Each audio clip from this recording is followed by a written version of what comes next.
Thank you.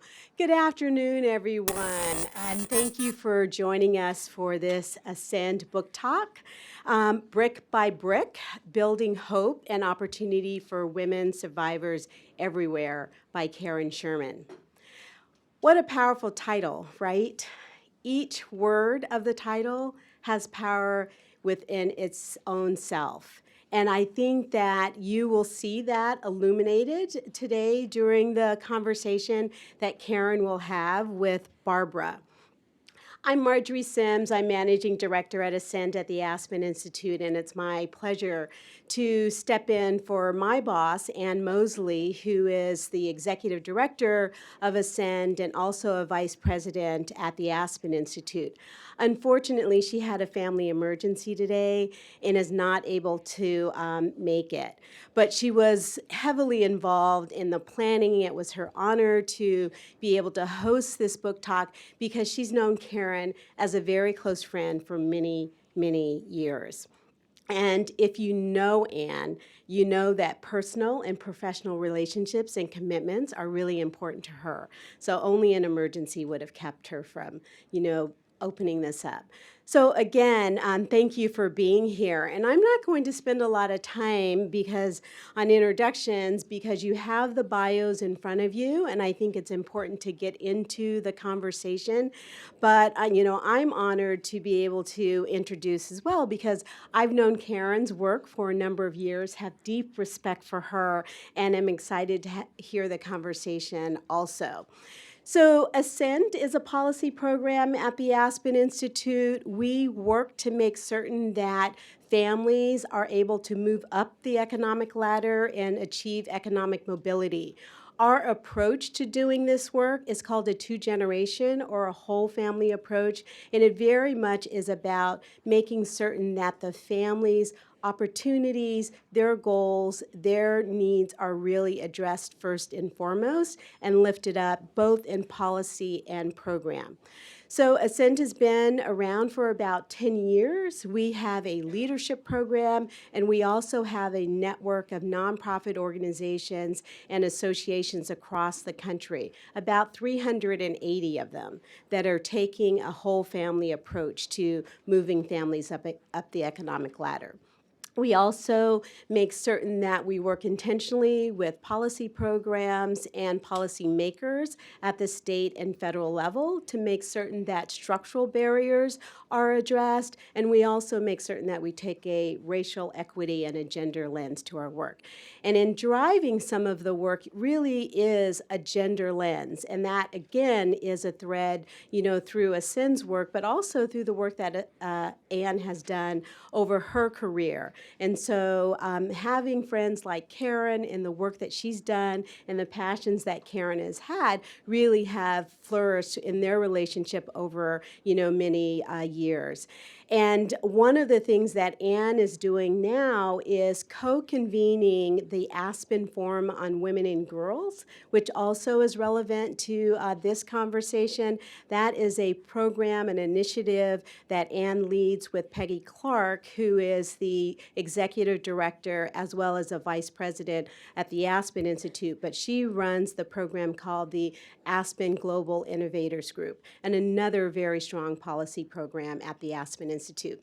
And so with that, I just want to introduce Barbara Klein, who is going to be leading the conversation with Karen, and there will be time for question and answer. But what we would like to do is make certain that you're fully aware that we are honored to have Barbara as our conversationist for today, and make certain that you know that she is a really talented. I don't know if you have any books yourself, Barbara, but she has an amazing career, not only being an actor, but being a newscaster, for, a long time, globally and here in Washington, D.C. So we're really honored to have you, Barbara, and thank you. And then Karen, thank you for being here. I'm looking forward to the conversation, and I'll just turn it over to you, Barbara. Oh, thank you. So great to be here. It's a real honor to talk to Karen about her book. And as some of you probably know, Karen's background is one that has taken her all over the world to work with women in crisis, really, to help and work with them from the former Soviet Union, Afghanistan, Bosnia. All very courageous, commendable, and in my view, a little crazy. But then we get to this book, which is, I'm just going to give the broad outline and see if it's okay with you. And that is that she decides, insane, she decides to go to Rwanda for a year for work with her 3 sons, leave her husband in Bethesda, and she decides to do this for work, also to work personally on her soul, her psyche, and to work on what she reveals in the book is trouble in her marriage. And she is brutally honest about all 3 of these aspects in this book. And so I guarantee when you read it, you will find there are times when you're not going to be able to breathe. Whether it's stories, descriptions of women that you're working with, that you've met, or descriptions of your own life. So is that fair? That summary of the not what breathing part? what the book is about. Yes, it is. Well, first of all, thank you for being here and for this. And also thank you to Marjorie for the warm introduction. I really appreciate it and am such a huge fan of the Ascend program and all the wonderful work that you're doing. So kudos to you all. I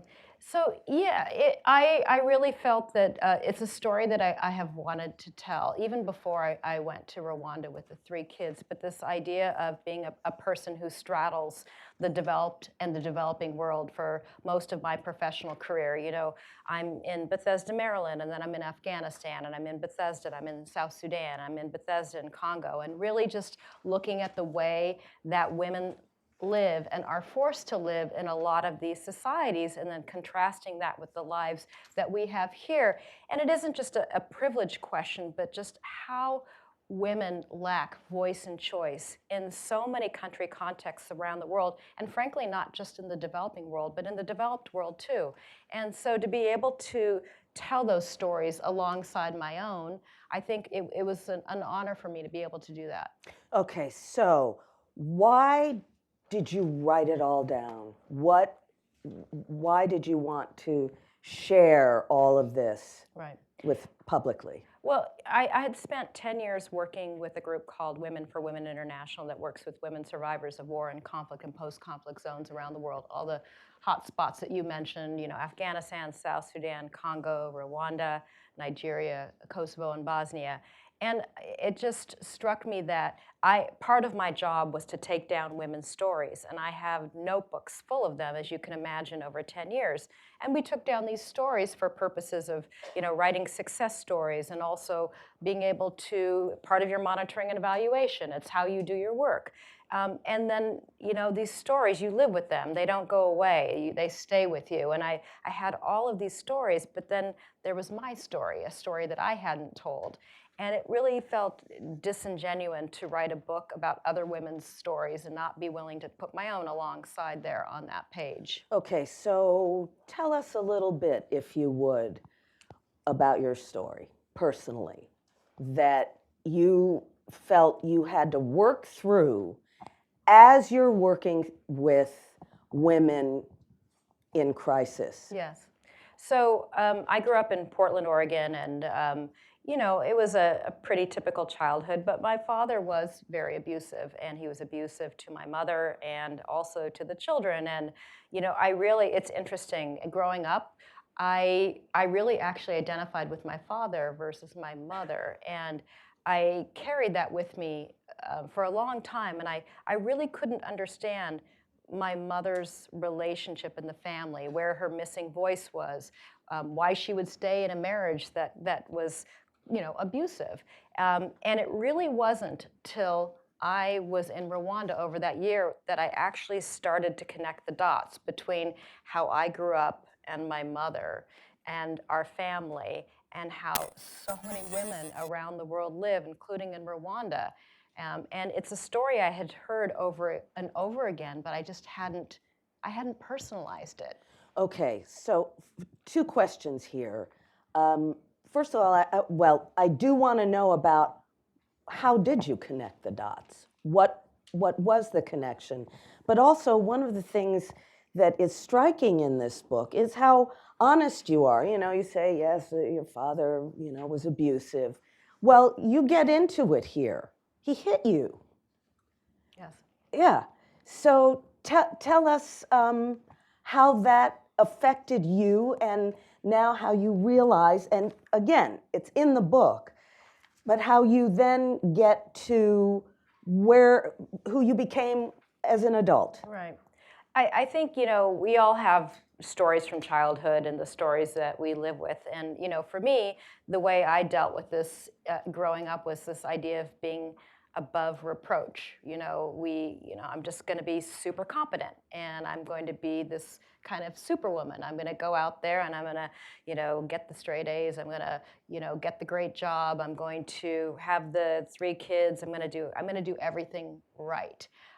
But there is no such thing as being above reproach. And I think, I started, the catalyst really, and the catalyst even for my move to Rwanda was that, I had applied for the CEO position at Women for Women. I didn't get it, and I was devastated, but in some ways I was unnaturally devastated.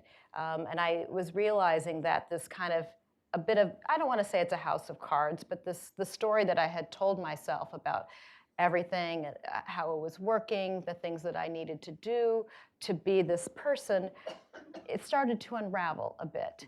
And everything I had done to kind of pump myself up with the family and the kids and, all of that became quite vulnerable and quite raw. And Rwanda really helped me kind of unpack all of that.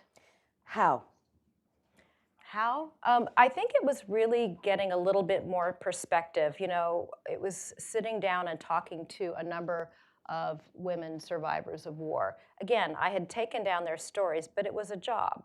But this was about me looking at those stories in a different way.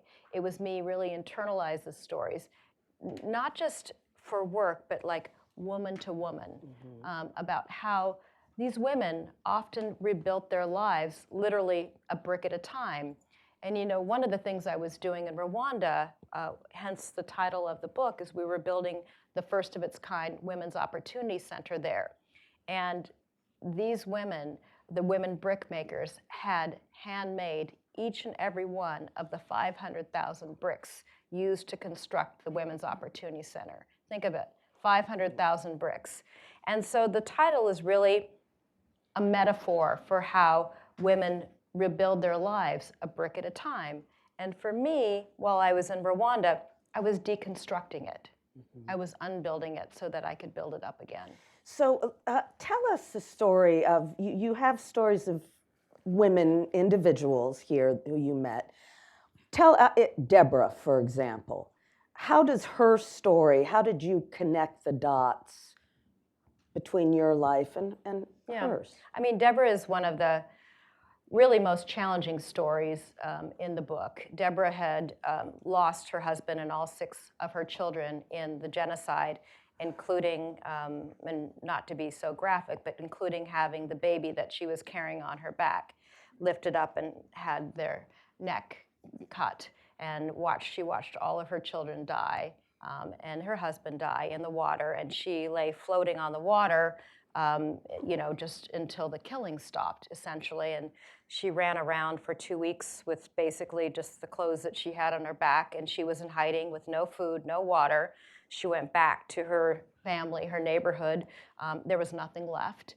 And this is like somebody who had truly lost everything: husband, children, livelihood, home.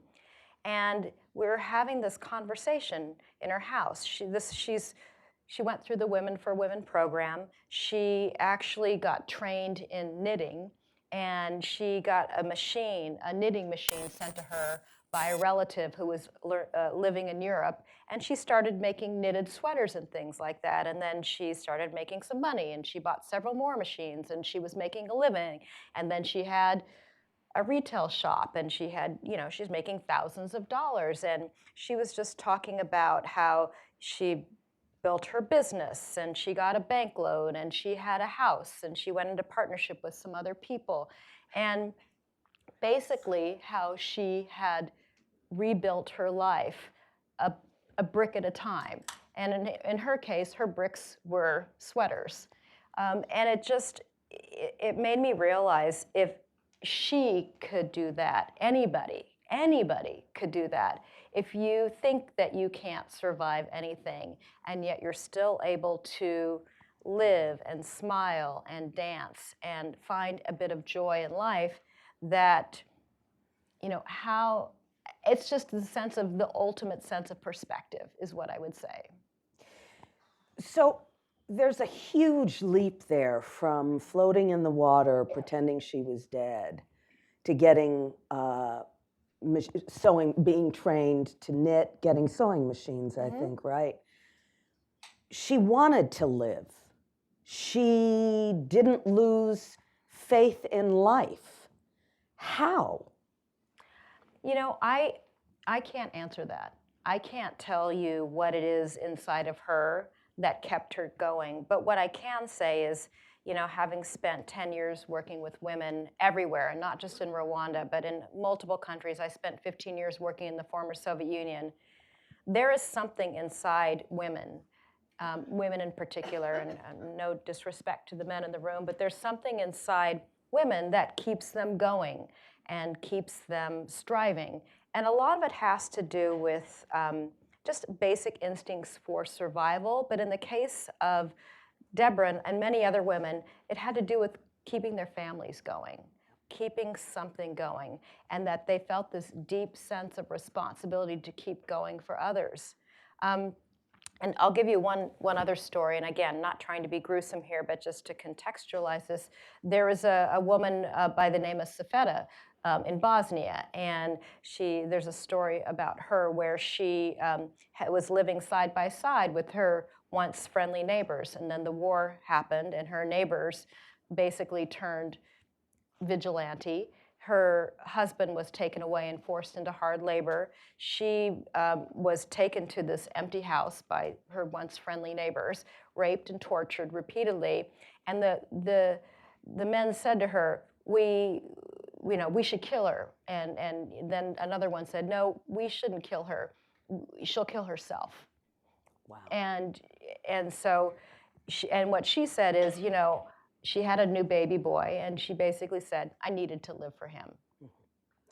Lest we think that these stories are all about Thank you. crises. There's good stuff, too. No, I'm sticking with the God. dramatic stuff. She's a brutal interviewer. Yeah. Well, some of these women are in crises. The Rwanda genocide, the civil war in Bosnia and Herzegovina and Kosovo. But it's every day for many of the women whose stories you tell in this book. And I'm thinking, number one, about marriage, the fact that many are not married. And number two, specifically the story about, I can't remember her name, the woman whose husband parceled out the meat. Yeah. Because having to do with how much value he thought she brought to the family. Right. And this is an everyday story. We're not talking about a political crisis or a war. No, Tell us about no, her. it was just this story, and it's interesting, this question of food, but it had come up a couple of times, and again, not only in Rwanda, but this idea that these husbands were basically parceling out food depending on the perceived worth of the women. And so she was, Euphrasia was one of the women. She said, my husband told me I should be fed like a bird because I'm not contributing financially. And so this control of food comes up multiple times. But I mean, if you think about a place like South Sudan too, where women really are valued beneath animals. And it isn't just about food, but men exercising all the levers of control about education, home, being able to leave the home. It's just how women are perceived in so many cultures. And again, I don't want people to think this is just about Africa or just about, war-torn countries, because I've seen this level of marginalization in other places too. It's just less noticeable. Well, in your own home when you were growing up. That's right. But, it's in my own home, but it's in a lot of people's home. I mean, how many stories are we hearing about the Me Too movement, the stories that women are sitting inside themselves every single day? There's a line in the book that everybody has a story, even if it's just the one we tell ourselves to get through the day. And I think that's true for a lot of people. And I think it's true for a lot of women. They're just not able to share those stories. And think about this. This statistic just kills me. 1 in 16 women in the United States experience rape as their first sexual encounter. 1 in 16 women. That's an astounding statistic. So lest we think it's South Sudanese women or Congolese women or Rwanda women or Afghan women, it's all of us. It also struck me when I was taking notes in the book how important rule of law is. Because you cite 1 in 16 in this country, at least we know it's wrong and it's in our laws, right? Not that it gets played out necessarily. In fact, often it doesn't. But I'm thinking in other countries where the culture doesn't recognize it necessarily. You'd be surprised how many countries have laws on the book. Really? Laws on the books. You would be surprised. It's an enforcement issue. It's a reporting issue. And in many countries, and it's in this country too, women don't report, women don't talk about it, women don't have a place to go. And a lot of it has to do with they don't have their own income to be able to make different choices. And so, I say in the book, having to stay and choosing to stay are 2 entirely different things. My mother couldn't stay. And when I was growing up, you asked how I had dealt with this. I was like, I am always going to have my own income. I never want to feel like I'm this person who has to stay. If I choose to stay, that's up to me. And that's something you've taken to your work. Yes. So tell us about sort of the conclusion that you reached, the way you synthesized all of these stories from many different parts of the world, many different cultures, and what conclusion you came to as the 2 basic things. Yeah. I mean, what I have seen in every single country context, including here in the United States, is the 2 things that give women voice and choices are an education and the ability to earn an income. And actually, education without income is insufficient to change the status quo for women and girls. And I have seen that play out everywhere. Education may give you voice, but it does not give you choice. And so I think women need to have their own income, to have that ability to not just leave, but to be able to make different choices. And this might be choices of how money is saved and spent, choices around sending or keeping children, and particularly girls in school, choices if you're suffering from violence or abuse in the family. Okay. So with your work in Rwanda, Congo, South Sudan, Nigeria, how did you see it possible to start giving or helping girls and women get those 2 things going in their lives? I mean, I think it's interesting. So at Women for Women, it was a year-long program based on job skills training, business skills, and really looking at different market opportunities for women to be able to earn income. And we're talking about like selling bananas. It could be as simple as selling bananas, and but it was about having a bit of income, A lot of these women would, I remember when they first joined the program, they might buy a bunch of bananas and bring it home to the family to show that there was some value to the training, that they had something to offer. But you'd be surprised. When I was living in Rwanda, we ran an entrepreneurship competition, and some of the women who had started these very tiny micro businesses years ago had like 25 employees. They were doing regional trade. They had partners in Uganda and Kenya. I mean, so you would be surprised how little it takes to make a difference in somebody's lives. It blew me away. And that's why I always talk about, that's the brick by brick. It doesn't take that much. And now I'm working with a group called the Aquila Institute, which is also about voice and choice and creating, economic opportunity for young women. It is the first and only women's college in Rwanda. Started 10 years ago, and it's a diploma program linked to some of the fastest growing sectors of the economy, and it's all about giving women an education and the ability to earn an income. And 86% of those graduates are in the workforce in Rwanda right now, earning on average 11 times the national median income. Wow.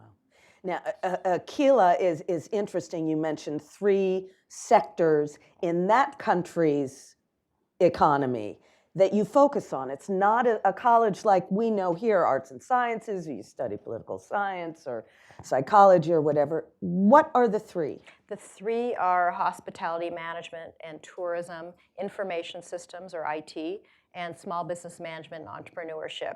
And I think, the thinking was, we started with the private sector and worked backwards. And so that we made sure that the skills that these young women were developing had relevance in the marketplace. So we didn't start with the supply, we started with the demand. And I think that when I think about the young women who have graduated from Aquila, and by the way, these are not like the elite of society in Rwanda, 78% of them are their first in the families to go to college. Over 50% are from rural areas. This is a life-changing education for these young women. And I think of them as the daughters of the women for women, if you will. And I can tell you, having talked to some of their mothers, they gave up everything, so their daughters could have a college education. Speaking of which, tell us the story, if you would, about Vanessa. Okay.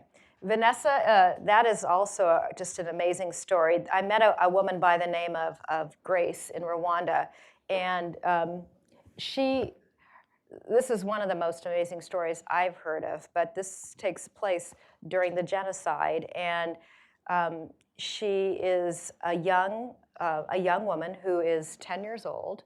She is walking with her family. They're leaving Rwanda to go to... She's a child. She's a child. They're walking with her family, and they're leaving Rwanda. It's the middle of the genocide. She's with her grandmother. She had been seeing the killing all around her, and so she walks past this field, and she sees a woman lying there with a baby on top of her, and the woman motions over to her. And so her grandmother's like, don't go over there, leave the baby, we're leaving, we're getting out of here. And she walks over and she picks up the baby, and the grandmother basically says, leave the baby, it's going to be dangerous for us, you can't take the baby. She picks up the baby, she's 10 years old, she picks up the baby, she puts the baby on her back, and they continue walking to Congo, to this refugee camp where they live there. And if you think about that choice as a 10-year-old girl making the choice to pick up the baby. So that's the part of the story. They come back to Rwanda, and she's raising this baby as her own. And the baby's name is Vanessa. And so she finally tells Vanessa the truth when Vanessa is 13 years old. And she says, I'm your mother, but I'm your sister, and I'm your auntie. And if you can understand that, we can live together for a very long time. And then Vanessa go to... Vanessa goes on to school. Yeah. And I actually just saw Vanessa and Grace on my last trip to Rwanda. Oh my God. It's an amazing story. Just another story I want to make sure to get in is, because I find it sort of amusing is, and it also illustrates the obstacles that that women confront. And that is when these women are working the land of a governor, I think. The Mwami? Yeah, Mwami. And so tell us about, he's a high level official. And but he's a jerk. Was this Congo? Yeah, it was in Congo. Yeah. So tell us about the women. They're working the land, getting some benefit from it, and that wasn't easy to get permission to do that. That's right. So we had set up a commercial farm in Congo, and women were going back and forth to farm the land. And the Mwami, it's a traditional land ownership, and so he oversaw land ownership. He's like the king of Walungu. He oversaw land ownership there, and so he had made a concessionary gift of this land, except that he wanted us to buy him a new car. He wanted a Land Rover. And we were having these negotiations, and so, one could think that maybe he cared about these women earning and living and the women farming the land, but, we'd had multiple negotiations, and he turned to me and looked me in the eye, and he's like, how can I see all my property if I don't have a car? And so we were going through this process of, corrupt officials and dealing with the land ownership question. And so we had to look for a new piece of land for those women to farm. And he kept bringing this up. Yes. I want a Land Cruiser. That's hysterical. I mean, on one level. I also want to get back to your personal story, because you lay it bare. And in many ways, I think a lot of people, men and women who are married, will recognize. Frankly, when I read about your sons are there, 3 sons you bring to Rwanda. Raise your hand, Sam. Yeah, one of them is here. He lived through it.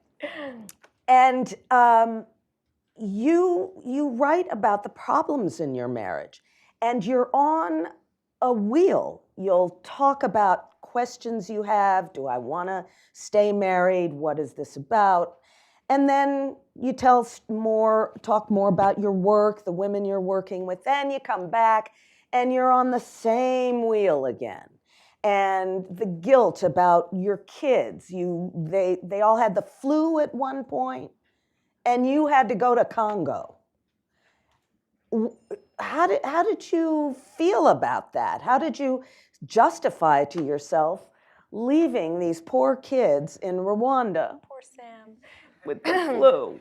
I mean, I think it's the same struggles personally of any woman.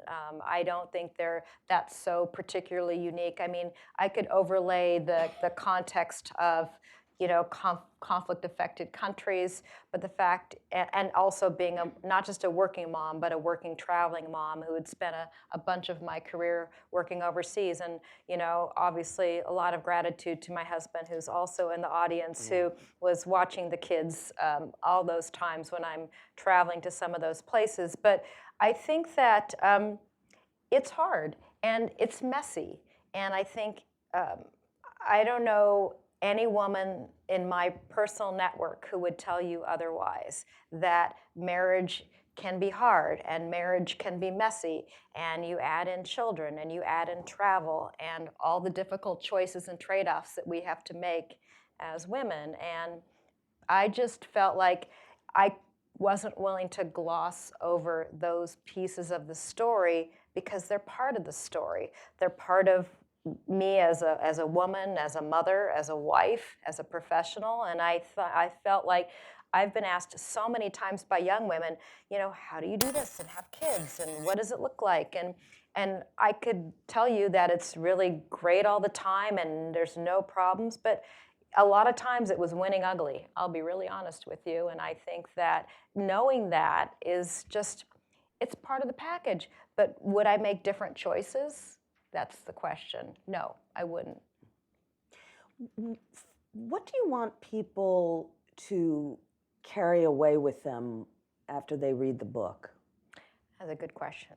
You know, for me, as this person, as I said, who straddles both worlds, you know, choice is a gift that many women around the world don't share.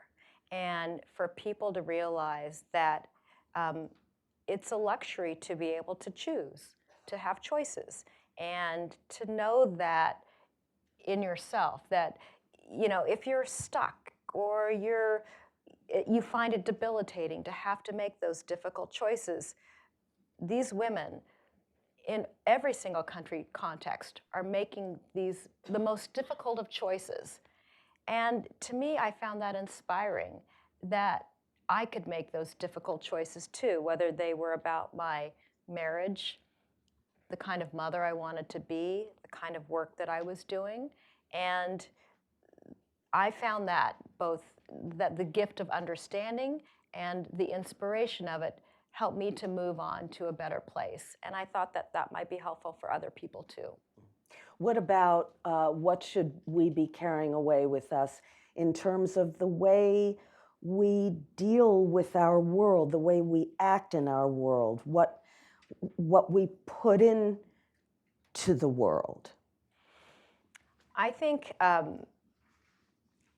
you know, I firmly believe that once you know, you can't unknow. So I think there has to be an openness and awareness to looking at different ways of thinking and being. I think we quite easily as Americans maybe could think that that's not me, and particularly for women, that's not me. I don't have to pay attention to that. And I've been guilty of that myself on multiple occasions. It's easy to get like this and say that that's not me. But I think just that openness, that awareness, that there's actually more that connect us up as women, as mothers, as human beings, than we think about, that appear on the surface. And I really wanted to be able to connect those dots with this book. I want to talk about your mother for a minute. I want to know what she thought about the book, because that's an important part of your connecting the dots. Yes, no, it's a good question. I actually, well, you'll read the book, but I didn't share the book with my parents until the last minute, because I didn't, you know, it's like, if it's not going to be published, I really don't need to go there. But I went there, and it's interesting. I thought it could go one of two ways. One, my parents would be very upset with me for telling this story, or they could embrace it. And actually, the latter happened. Both my father and my mother. And I got the nicest note from my mother about the book, her pride in the story, her pride in me. And I think, you know, it did in some ways, there's a healing aspect to it. Being able for her, for all of us, to be able to tell your story out loud in the same way that so many Me Too survivors are wanting to tell their story out loud. I think when you sit on your story and you keep your story inside, it's very painful. It can be very hurtful. I think being able to share it out loud, breaking the silence, connecting with other people who have stories that may not be the same story, but it's a story nonetheless. Being able to do that in a place it's a good thing, it's a healing thing.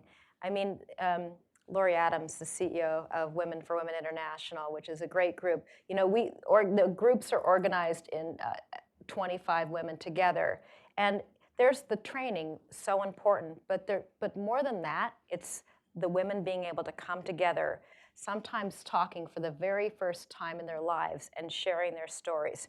I remember being in Congo, one of my first trips there, and the director of programs there. These women are so traumatized, some of them can't even say their names out loud. Can you think about that? They can't even say their names out loud. So being able to be in an environment where you can actually talk and speak and tell your truth and tell your story, this is my story. I guess, do we have time for? Oh, we have 2 minutes. I'll ask a simple question. And it's So far, yeah, you've been throwing me softballs, Barbara. It's actually it's more of a macro question. You say in here that this is clearly this is important for individuals' lives, for all of our lives, and to enhance our understanding of the world and so forth. But it is also, you say in the book, crucial to development and stability in a country, to have women have voice and choice. What is the link? So, I mean, there is a lot of data that shows that countries where women have greater education and where women are engaged in paid work are inherently more sustainable.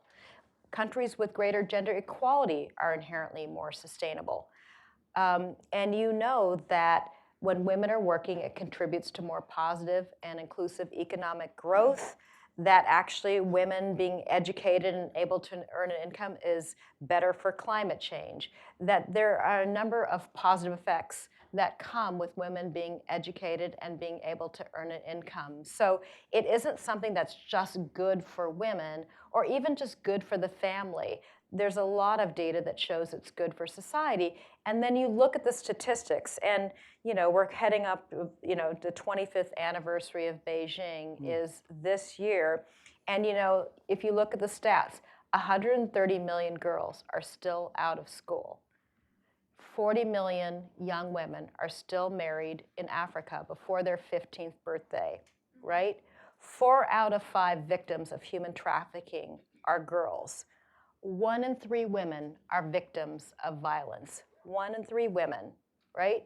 So when we talk about the unfinished business, there's a heck of a lot of it. Yeah. So on that note, thank you. I just want to say that, you just mentioned a lot of data. The rich thing about reading brick for me, and I hope for you, is that the stories bring to life these numbers and make it very real, and you will hold your breath through some of it, not only the stories of the women that she's worked with, but your own story about dealing with marriage, about dealing with the issues left over from an abusive household. So thank you very much for the honesty of this book, and it's fascinating. Thank you. Thank you.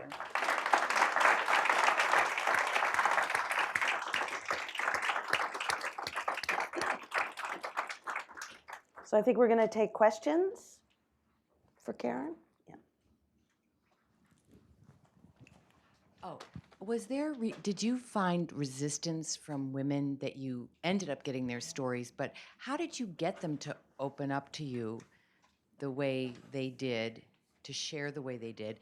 And then also, being a white woman of privilege going into these countries, what was the dynamic there? Or did it just go heart to heart and that didn't matter? No, it's a very, very good question.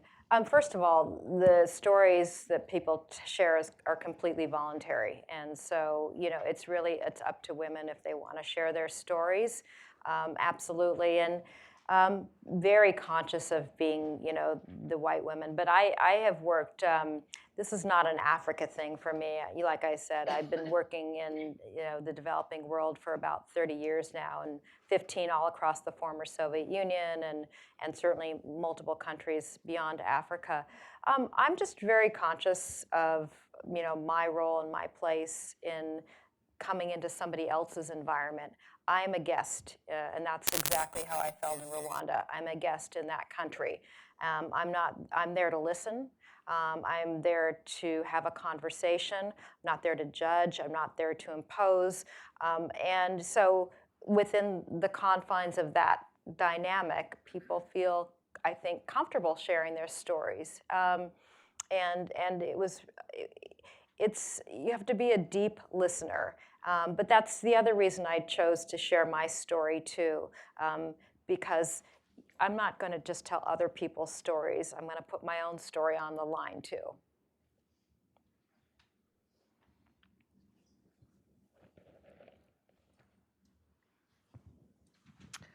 Hi, I'm Yolande Miller-Granvaux, and you have tackled a part of the education sector that very few donors tackled, that very few NGOs tackled, which is post-primary education.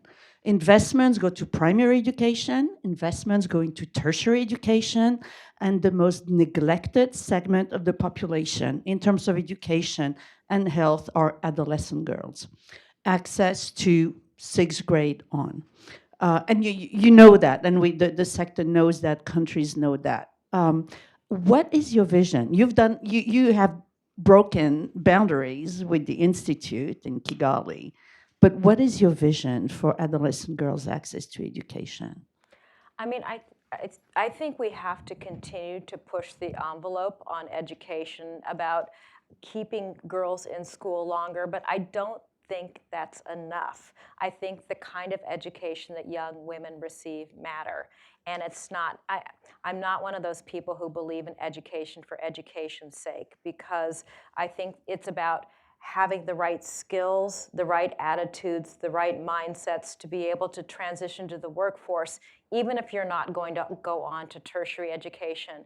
And frankly, we're at a potentially crisis point here in terms of the way work is evolving, in terms of new technologies, in terms of climate change, in terms of future economies that are going to be digitized. You're already seeing gaps in terms of women's skills, access to technology. So this has the potential to exacerbate the gap for women and girls getting an education. And Concepcion knows this very well too. She's working with adolescent girls in Malawi. And so to me, we need to create better bridge programs to tertiary. We need to create better bridge programs to the private sector. We need to embed skills-based education as early as primary and on through. So for those who are taking off-ramps to education, they're at least leaving with the right skill sets, and instead of just like being in the class, the rote memorization, and having nothing that they can use to go on. The most heartbreaking thing that I can think of is those young women in Malawi who did manage to make it all the way through secondary school, and they're at home, they're sitting there, they have nowhere to go, they have nothing to do, they have no means to earn an income. Their life is essentially done in that respect. So basically, education needs to be fine-tuned for the market, for the economy. I believe it does. Okay.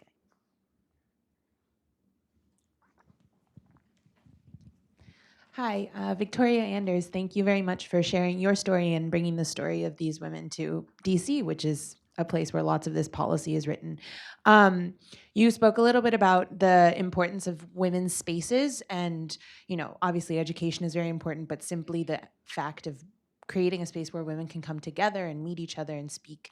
So could you possibly share more stories about that, women's spaces, and who is creating those spaces? Is it the women themselves, or is it international organizations who are coming in with that idea? What works best in terms of creating these spaces? Yeah. I mean, I think the women's spaces can take all shapes and sizes. I think for Women, the program is structured around these training groups of 25, and it was done very intentionally to be sort of a space not just for training, but as sort of group therapy, if you will, to be able to do that. At Aquila, we started as a women's-only college so that women would have a safe place to learn.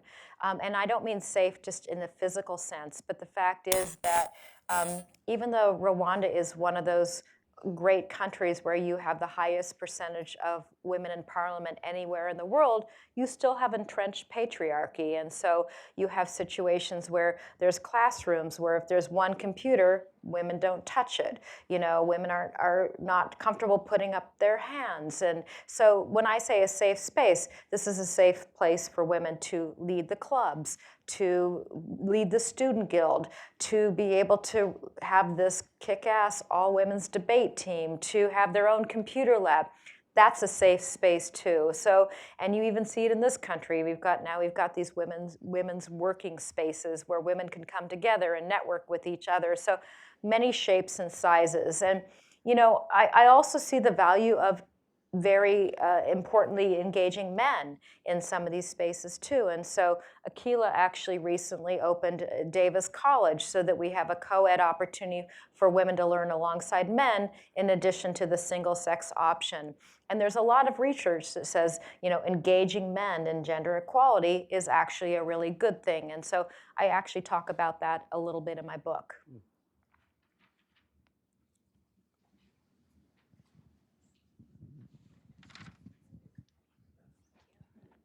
Hi, my name's Jess, and I'm really interested in your book. I come from kind of two lenses here.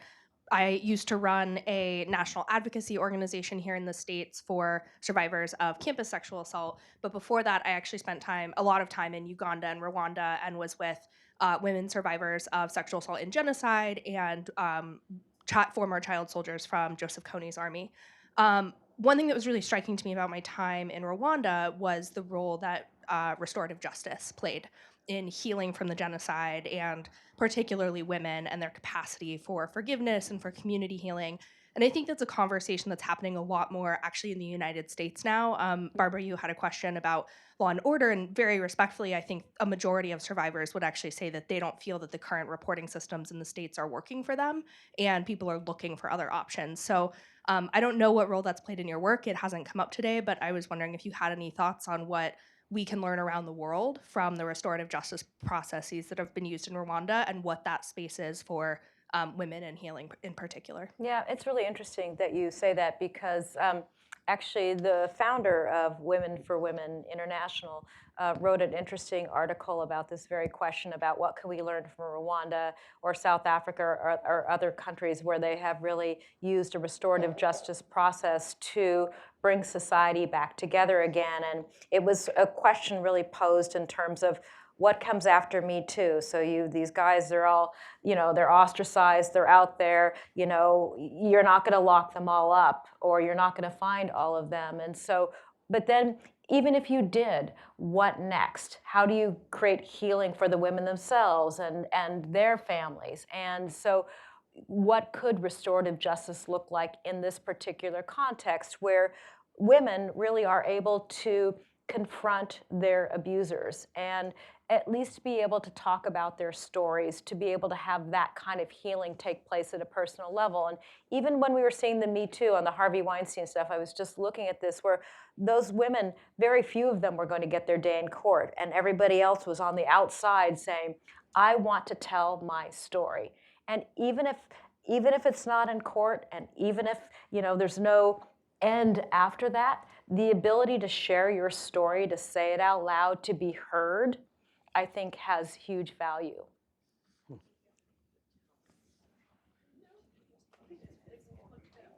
Yes, my name is Bosco, and I will listen.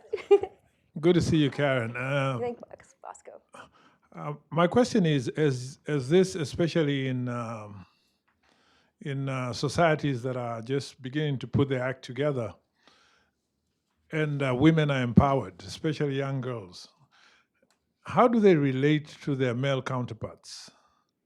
And eventually, I imagine most of them want to make families. So any insight in the kind of families they build from a steady standpoint? And maybe you could also tell us, as you've done that with your own sons, how do they deal with, how do you talk to them in dealing with strong Sam? women like the mom? It's a really good question. It's interesting. What we do know, and just even the statistics on the Aquila students is they're actually reinvesting in their own families, their families of origin, that 81% are paying for healthcare or school fees for other family members. It's really interesting. And I think it's in terms of their future marriages, they're changed after they come to a program like ours. I think men might find them a little intimidating sometimes. I was sitting around with a group of alumni and they were saying, it's really hard to get a date. So I think, once you're super empowered, it's hard you can't put that genie back in the box. That's a good thing. In terms of my sons, it was really the ultimate irony. you'll appreciate this, but my job was working with women all day, and then I had 3 sons, so I'm working with boys all night. But that was a running family joke. But really for me, it was important to show my sons this idea of a woman out in the world doing good work, and to be somebody that I thought that they could be proud of as a role model for them and their relationships. And I really wanted them to be good men and good global citizens. And I have to say, all 3 of them are exceptional boys.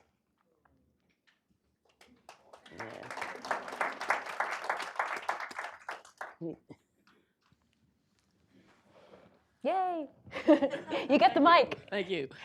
I'm the guy left behind in Washington, D.C., while my wife is out doing what you're doing. She's out there now and working on women's empowerment, women's equality, gender equality. She started in Nepal with a program that was most amazing. And it touches where you are sort of in between the women who have been through hell and the women who are now getting a college education in ecotourism. And it was a savings-led microcredit program, savings-led entrepreneurship. And it really, 20 years later, the women are out there still doing amazing things, and they're not poor anymore. It's one of the few programs, by the way, that anybody ever went back 5, 10 years later and see what's happened.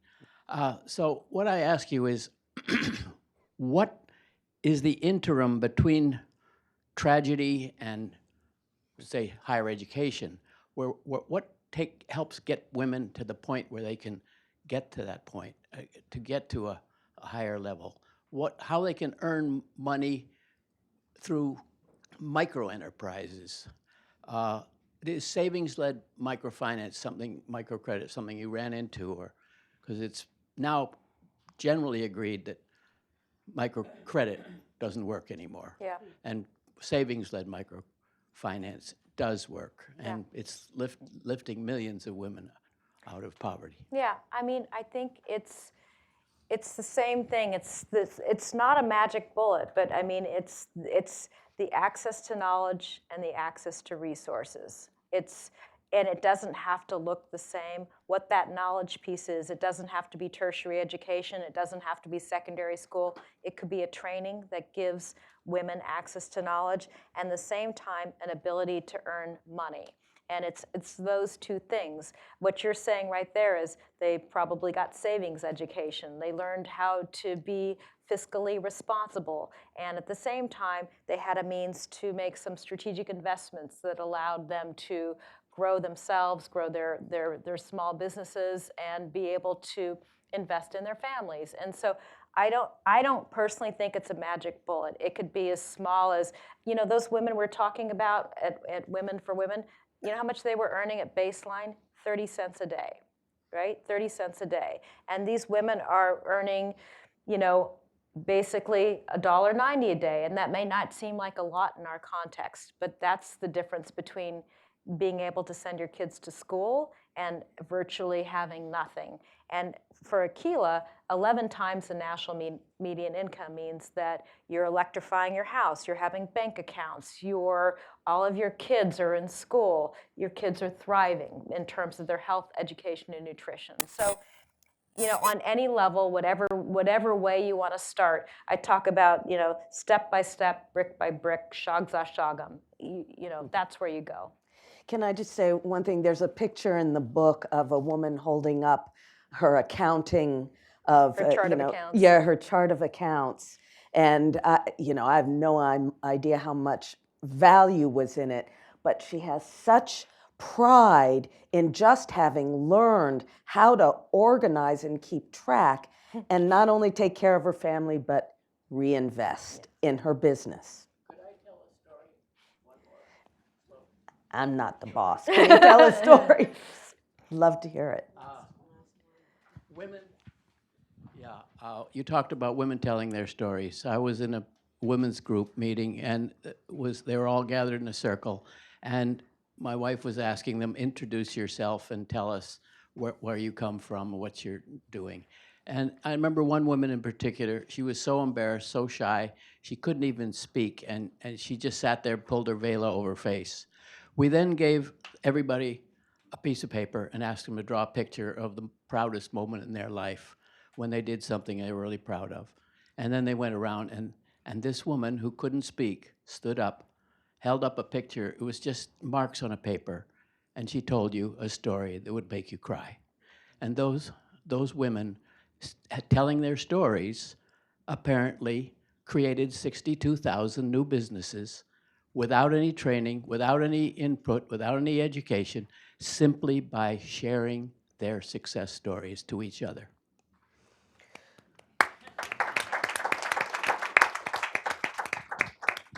Thank you for that. And thank you for joining us this afternoon and your thoughtful questions. And Barbara, thank you for your really skillful and inquisitive questions. And Karen, thank you for sharing your story and the story of women who are surviving everywhere. We really appreciate that you honored us with the launch of your book talk, and thank you so much. Thank you. So there will be opportunities to purchase the book out in the lobby, and also Karen will be signing. Thank you so much for being with us this afternoon. Thank you. Good. How do you feel?